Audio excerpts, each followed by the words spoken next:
अस्सलाम वालेकुम। मेरा नाम यासर अहमद है और मैं ICS एंड IT डिपार्टमेंट में विजिटिंग फैकल्टी मेंबर हूँ। आज हम इंस्टॉल करने वाले हैं Oracle 10G।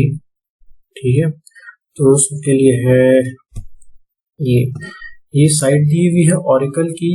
इसको आप कॉपी करके वेब ब्राउज़र गूगल क्रोम या फायरफॉक्स में पेस्ट करके क्लिक कर लेंगे तो इसके लिए वेबसाइट ओपन हो जाएगी।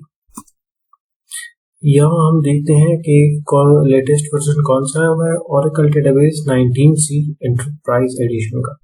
ठीक है, तो इसके साथ डाउनलोड साइज भी लिखा हुआ है, इसके साथ नोट्स भी मिलते हैं। कौन से 32 बिट और 64 बिट सिस्टम्स के लिए है। इसके अगर आप फिर नीचे आते जाएंगे तो इसके लोअर वर्जन आएंगे। डेटाबेस 18C, फिर 12C रिलीज 2, 12C रिलीज 1। तो आप इसमें से कोई भी वर्जन अपने ऑपरेटिंग सिस्टम के हिसाब से डाउनलोड करवा सकते हैं। नेक्स्ट स्लाइड में ये यहाँ हम Oracle 10G इंस्टॉल करेंगे। यहाँ पे क्योंकि कुछ स्टूडेंट्स होते हैं उनके साथ उनके कंप्यूटर पे शायद हैवी सॉफ्टवेयर ना चल सकते हो। तो ये क्या है, 157 MB का है और ये जो लिंक दिया हुआ है गूगल ड्राइव, ये गूगल ड्राइव का लिंक दिया हुआ है। आप इसको कॉपी करके पेस्ट करेंगे तो वहाँ पे ये Oracle 10G आप वहाँ से डायरेक्टली डाउनलोड कर सकते हैं। Next slide.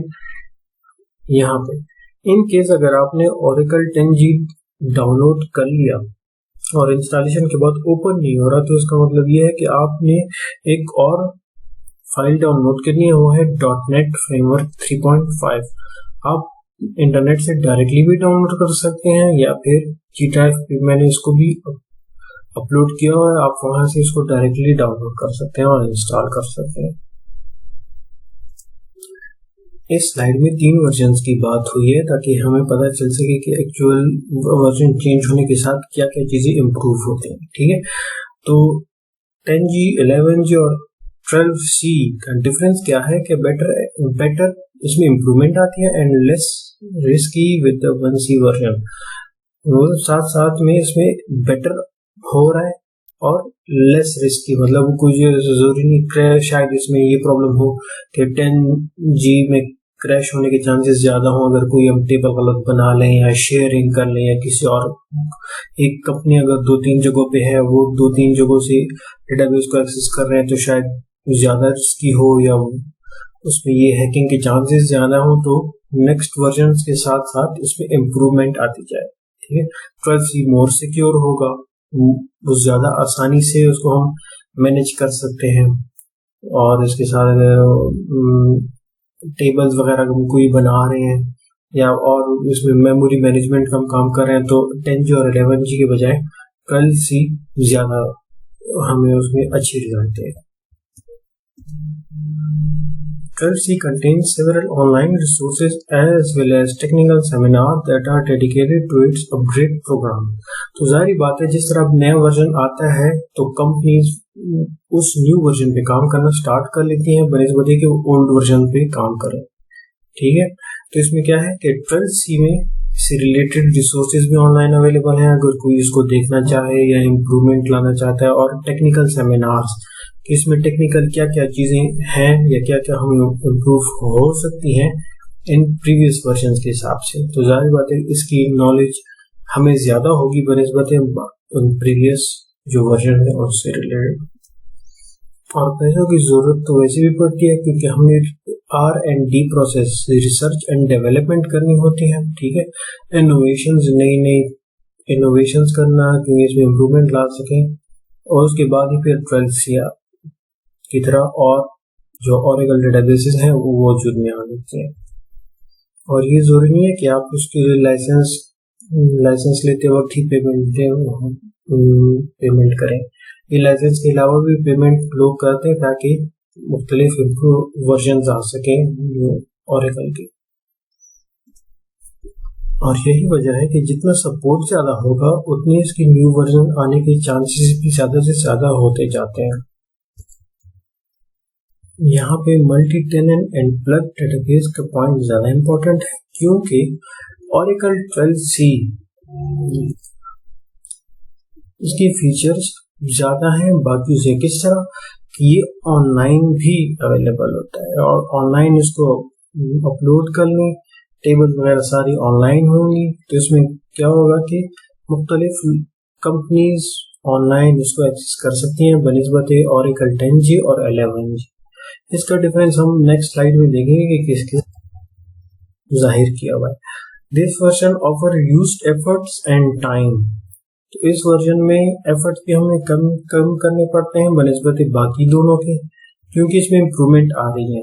Efforts and time, और टाइम भी कम से कम लगेगा जो भी हम एग्जीक्यूट करेंगे। कोई टेबल्स वगैरह एक्सेस करने हैं, मॉडिफाई करना है, चेंज करना है डाटा को, तो उसमें हमें टाइम कम लगेगा। इम्प्रूव्ड मैनेजमेंट, मैनेज करना या जितना डाटा पड़ा हुआ है उनको मैनेज करना ताकि उसमें कोई प्रॉब्लम ना हो या फिर कंफ्यूजन ना हो डाटा से रिलेटेड। और इसके साथ साथ डेटाबेस अपग्रेड्स, हम उसको आसानी से अपग्रेड कर सकते हैं। रिकवरी, बैकअप, रिकवरी करना, बैकअप लेना and better server resource utilization leads to enhanced level of consolidation in 12C। तो इससे क्या होगा कि ये सारी चीजें मिलकर 12C को और ज्यादा मजबूत बनाती है।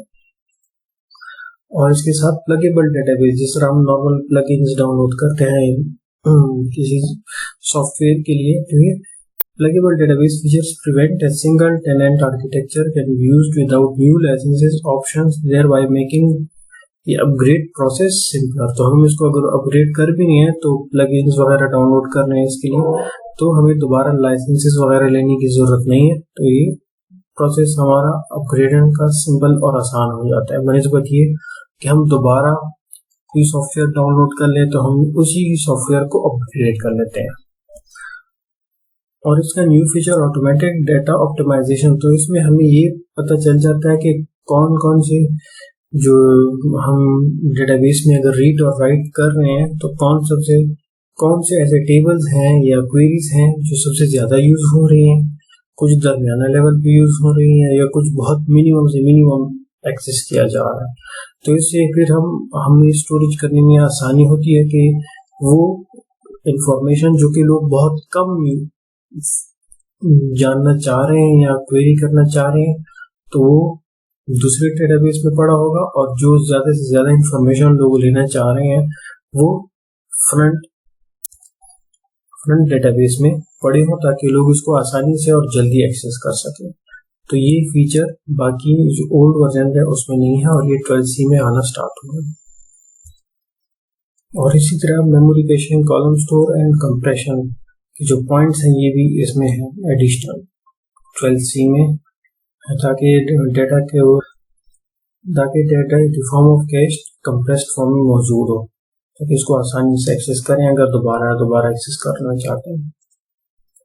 आपने एक पॉइंट नोट किया होगा कि 10G और 11G G लिखा हुआ है और ओरेकल 12C बाद में आ रहे हैं। तो G और C का फर्क क्या है? G का मतलब है ग्रिड कंप्यूटिंग, ठीक है, अब इसका मतलब हम नेक्स्ट स्लाइड में देखेंगे। और C का मतलब है क्लाउड कंप्यूटिंग। ये आपको पता चल भी गया होगा, क्लाउड कंप्यूटिंग मतलब इंटरनेट से रिलेटेड ताल्लुक है। यहाँ पे अगर हम देखें, ठीक है, डायग्राम पिक्चर में, तो यहाँ पे ग्रिड्स बनी हुई है, मतलब कंप्यूटर्स वगैरह सारे आपस में कनेक्टेड है, उसके बाद इनका ताल्लुक इंटरनेट के साथ होता है, इसको बोलते हैं ग्रिड कंप्यूटिंग। और अब आ जाते हैं क्लाउड कंप्यूटिंग पर। यहाँ पे अगर हम देखें तो इसका मतलब ये है कि अगर टैबलेट है तो वो कोई सर्वर एक्सेस करना चाहता है तो उसको डायरेक्टली एक्सेस नहीं करेगा, किसी इंटरनेट के थ्रू उसको एक्सेस करेगा और डाटा इसी के थ्रू वापस आएगी। जिस तरह फोन्स हो गया, फोन्स लैपटॉप या डेस्कटॉप के साथ कनेक्ट करना है या डाटा शेयर करना है तो फोन इंटरनेट क्लाउड कंप्यूटिंग के थ्रू डेस्कटॉप के साथ कनेक्ट होगा या एक्सेस करेगा। तो इसको बोलते हैं क्लाउड कंप्यूटिंग। तो इस वजह से आपको अभी पर अंदाजा हो भी किया होगा कि जिसके साथ ओरेकल 12C लिखा है तो इसका मतलब वो क्लाउड कंप्यूटिंग उसमें हो सकती है। वो डेटाबेस हम ऑनलाइन भी रख सकते हैं, ऑनलाइन रखने के बाद कोई भी बंदा टैबलेट के जरिए या डेस्कटॉप के जरिए अगर वो उसके पास इंटरनेट अवेलेबल है तो वो लिंक हम प्रोवाइड उनको करते हैं, तो वो इंटरनेट के थ्रू उस डेटाबेस को एक्सेस करके डेटा सेव भी कर सकता है और रिट्रीव भी कर सकता है। और ये वाली ऑप्शंस Oracle 10G और Oracle 11G में मुयसर नहीं है। डाउनलोड करने के बाद आपने Oracle 10G पे क्लिक करना है ताकि इंस्टॉलेशन स्टार्ट हो जाए। यस, अभी इंस्टॉलेशन स्टार्ट हो गया। अब इसको थोड़ा वेट करेंगे।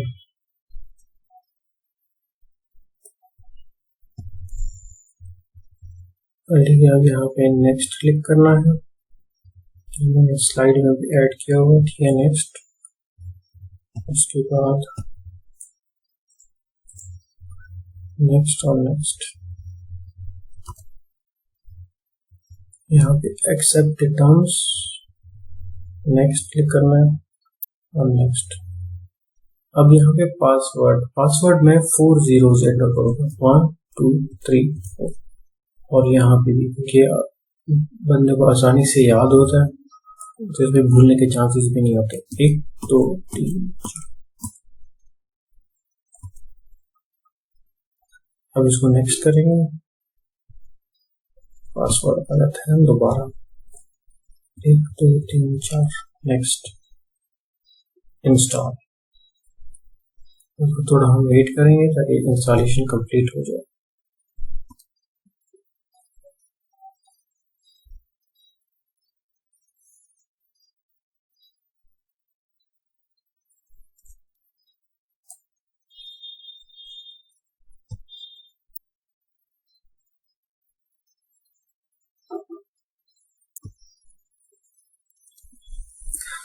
ये हो गया इंस्टॉल। तो इसमें इस डेटाबेस के इंस्टॉलेशन में मैक्सिमम जो टाइम लगता है वो 5 से 10 मिनट ही लगता है, ठीक है। उसके बाद इसको फिनिश करना है। हो गया। इसको मैंने स्लाइड्स में भी ऐड किया हुआ है, ठीक है। यहाँ पे हमने नेक्स्ट क्लिक किया हुआ था। उसके बाद पासवर्ड 4 zeros करने थे और इंस्टॉलेशन। उसके बाद फिर थोड़ा टाइम लगेगा इंस्टॉलेशन में, ज़्यादा से ज़्यादा 5 से 10 मिनट। उसके बाद ये ओपन होगा, इसके लिए ये लिंक, ठीक है। ये लिंक से हम क्या होगा कि जो डेटाबेस हमने इंस्टॉल किया हुआ है Oracle, वो ओपन होता है। यहाँ अगर आप देखेंगे ये जो ऊपर का लिंक दिया हुआ है, ठीक है, वो हो गया। अब यहाँ पे जब हम एंटर करेंगे तो यूजर नेम हमारा सिस्टम है, यूजर नेम सिस्टम एंटर करेंगे और पासवर्ड वही 4 zeros। अब यहाँ सिस्टम क्यों? सिस्टम इस वजह से क्योंकि जिस लैपटॉप पे हमने इंस्टॉल किया हुआ है Oracle, वो हम एज एन एडमिनिस्ट्रेटर अब हम उसकी डीलिंग करेंगे, ठीक है। तो हम उसके एडमिनिस्ट्रेटर हैं। तो यहाँ अब लॉग इन करना है। लॉग इन होने के बाद दूसरा पेज ओपन होगा ये।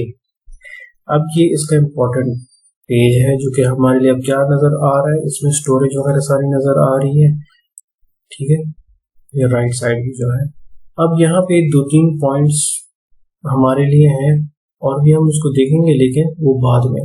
यहाँ पे इम्पोर्टेंट पॉइंट यहाँ पे कि स्टोरेज की इंफॉर्मेशन अब एडमिनिस्ट्रेशन में है, डेटाबेस यूजर्स। अब मैं एज ए एडमिनिस्ट्रेटर एंटर हुआ, लेकिन मैं चाहता हूँ कि अगर मैं जो डेटाबेस बनाया हुआ है इसको और कौन एक्सेस कर सकते हैं, तो मैं क्रिएट यूजर करूंगा।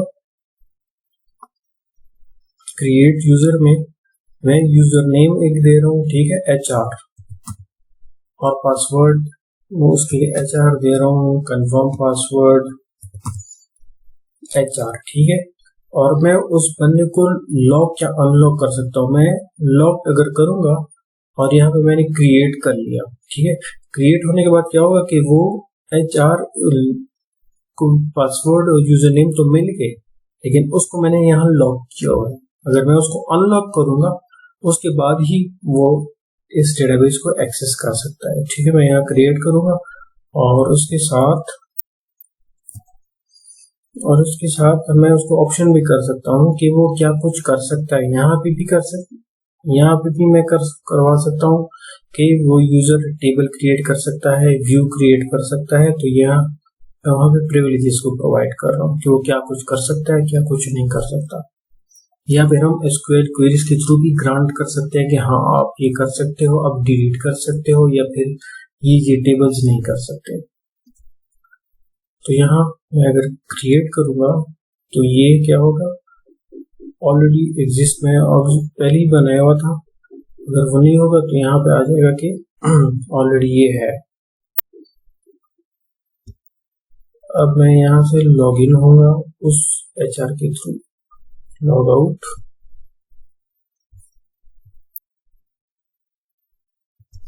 यूजर नेम एचआर और पासवर्ड भी वही एचआर जो मैंने दिया है, लॉगिन,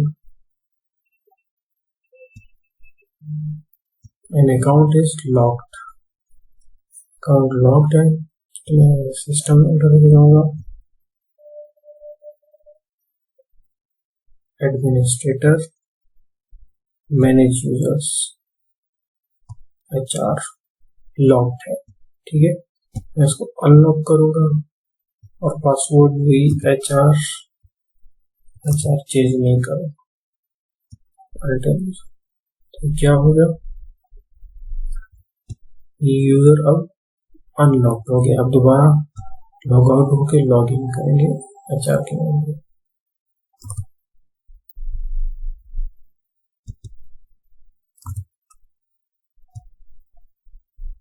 तो क्या हो गया, लॉग इन हो गया हूँ एज एन एचआर एडमिनिस्ट्रेटर ने एचआर को जो राइट्स दिए हुए हैं उस डेटाबेस को एक्सेस करने के लिए। अब मैं एडमिनिस्ट्रेटर नहीं हूँ, लेकिन मैं एचआर हूँ जो कि एडमिनिस्ट्रेटर ने मुझे राइट्स दिए हैं।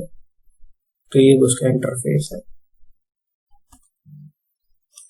यहाँ पे ऑब्जेक्ट ब्राउजर में हम क्रिएट भी कर सकते हैं, क्योंकि यहाँ पे टेबल्स, व्यूज सब हम यहाँ क्रिएट कर सकते हैं, ठीक है। अगर हम टेबल क्रिएट कर रहे हैं तो यहाँ टेबल नेम और कॉलम नेम्स हो जाएंगी, और यहाँ पे ब्राउज कर सकते हैं। अगर कोई टेबल हमने बनाई हुई है तो यहाँ पे हम क्लिक करेंगे, तो क्लिक होने के बाद यहाँ पे पूरी लिस्ट आ जाएगी, ठीक है। तो ये पूरी लिस्ट ऑलरेडी पहले बनी है। किसी भी टेबल पे हम क्लिक करेंगे तो यहाँ पे कॉलम नेम्स तो सारी इंफॉर्मेशन आ जाएगी। ये कॉलम नेम्स हैं, ये डेटा टाइप है, ठीक है, रो वाइज। तो जितनी भी टेबल्स हैं वो सारी हैं, इसको हम मॉडिफाई कर सकते हैं, चेंज कर सकते हैं, ड्रॉप कर सकते हैं।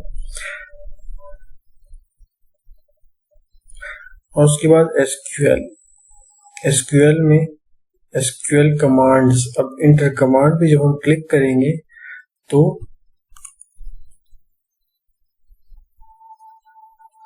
ये बॉक्स ओपन हो जाएगा। यहाँ पे हम एसक्यूएल क्वेरीज लिख सकते हैं। हम कोई भी क्वेरी लिखेंगे उसको यहाँ पे रन पे क्लिक करेंगे तो आउटपुट यहाँ पे नीचे आ जाएगा। एंटर एसक्यूएल स्टेटमेंट और बेसल command and click run to see the results. अब यहाँ पे हमारे लिए रिजल्ट्स जनरेट होंगे in the form of table या कॉलम्स, जो भी है, ठीक है।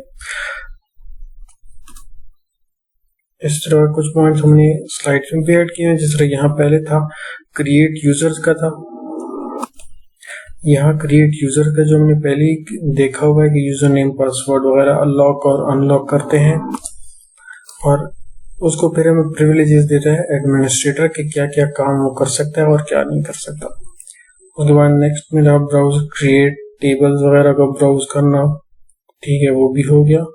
और एसक्यूएल कमांड्स वगैरह यहाँ पे एंटर करने के बाद ये वाला ब्लॉक ओपन होता है। फिर यहाँ से हम जो भी क्वेरीज लिखते हैं, एक क्वेरी लिखने हैं, 2, 3, जितनी भी लिखनी है, यहाँ रन करेंगे तो 1 by 1 क्वेरी एग्जीक्यूट हो जाएगी और यहाँ पे हमारे पास रिजल्ट आ जाएगा। Thank you.